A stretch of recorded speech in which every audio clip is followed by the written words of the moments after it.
Assalamualaikum warahmatullahi wabarakatuh. Good morning, everyone. First of all, I would like to thank you, everyone, who has taken the time in our presentation this time. Okay, let me introduce myself. My name is Putri Kristanti, student number 1815386. Presentation about strategic formulation, situation analysis, and business strategy. Market location tactic, where to compete. A market location tactic deals with where a company implements a strategy.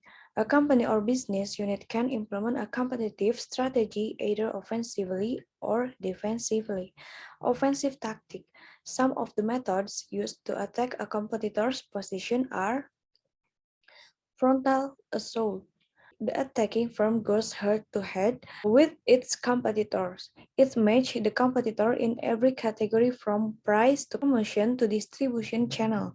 To be successful, the attacker must have not only superior research but also the willingness to persevere. This is generally a very expensive tactic and might serve to awaken a sleeping giant, depressing profits for the whole industry. Flanking maneuver, rather than going straight for a competitor's position of strength with a frontal assault, a firm may attack a part of the market where the competitor is weak. Bypass attack, rather than directly attacking the established competitor frontally or on its flanks, a company or business unit may choose to change the rules of the game. This tactic attempts to cut the market out from under the established defender by offering a new type of product that makes the competitor's product unnecessary. Encirclement, usually involving out of a frontal assault or flanking maneuver. Encirclement occurs as an attacking company or unit as encircle the competitor's position in terms of product or markets or both. The encircles has greater product variety, complete product line ranging from low to high price, and or serve more markets. It dominates every secondary market. Guerrilla warfare, instead of a continual and extensive research expensive attack on a competitor's firm or business unit may choose to hit and run.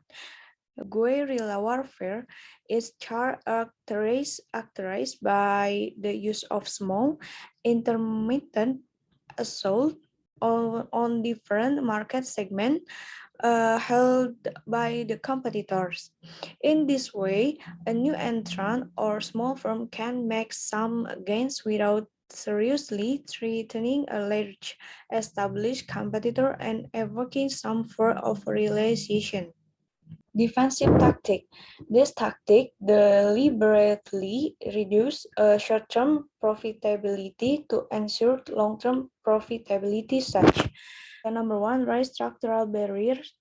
Entry barriers act to block a challenger's logical avenues of attack. Some of the most important, according to Porter, are two: over a full line of product in a very profitable market segment to close off any entry points. For example, Coca-Cola offers unprofitable non-carbonate beverage to keep competitors off store shelves. Block channel access by signing exclusive agreements with distributor. Raise buyer switching costs by offering low-cost training toaster. And increase scale economies to reduce unit cost. Number two, increase expected realization.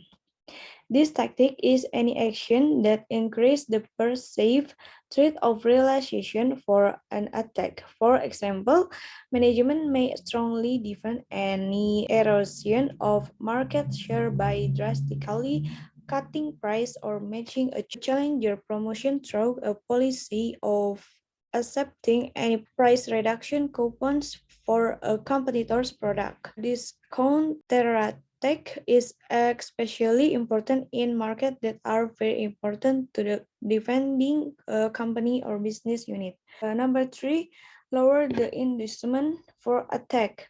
Third type of defensive tactic is to reduce a challenger's expectation of future profit in the industry.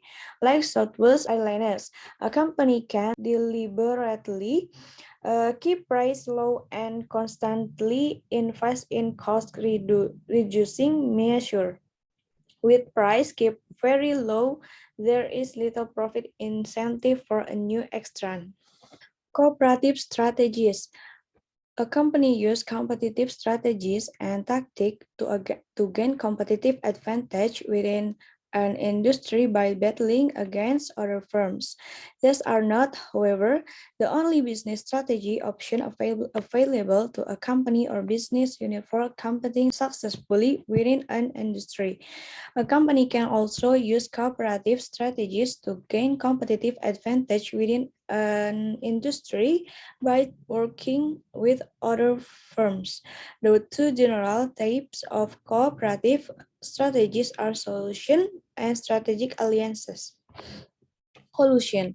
Collusion is the active cooperation of firms within an industry to reduce output and raise price in order to get around the normal economic law of supply and demand. Collusion may be explicit, in which case firms cooperate through direct communication and negotiation, or tacit, in which case firms cooperate indirectly through an informal system of signals. Explicit collusion is illegal in most countries and in a number of regional trade associations, such as the European Union. A strategic alliance is a long-term cooperative arrangement between two or more independent firms or business units that engage in business activities for mutual economic gain. Number one, mutual service consortium is a partnership of similar companies in similar industries that pool their research to gain a benefit that is too expensive to develop alone, such as access to advanced technology.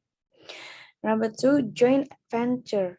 A joint venture is a cooperative business activity formed by two or more separate organizations for a strategic purpose that creates an independent business entity and allocates ownership, operational responsibilities, and financial risk and rewards to each member while preserving their separate identity or autonomy.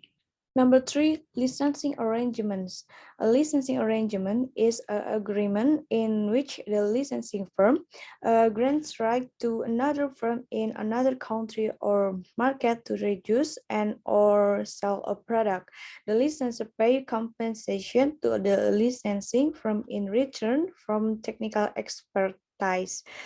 Licensing is an especially useful strategy if the trademark or brand name is well known, but the MNC does not have sufficient funds to finance its entering country directly. Number four, value chain partnership. A value chain partnership is a strong and close alliance in which one company or unit forms a long-term arrangement with a key supplier or distributor for mutual advantage. All forms of strategic alliance involve uncertainty. Many issues need to be dealt with when an alliance is initially formed and others which emerge later. Many problems revolve around the fact that a firm's alliance partner may also be its competitors, either immediately or in the future. According to Peter Lawrence, an auditory in strategy, one thorny issue in any strategic alliance is how to cooperate without giving away the company or business unit's core. Maybe that's the presentation we can deliver. Sorry if there are still many wrong words. Hopefully this presentation can add knowledge from those who don't know to know. In the end, let me say thank you. Wassalamualaikum warahmatullahi wabarakatuh.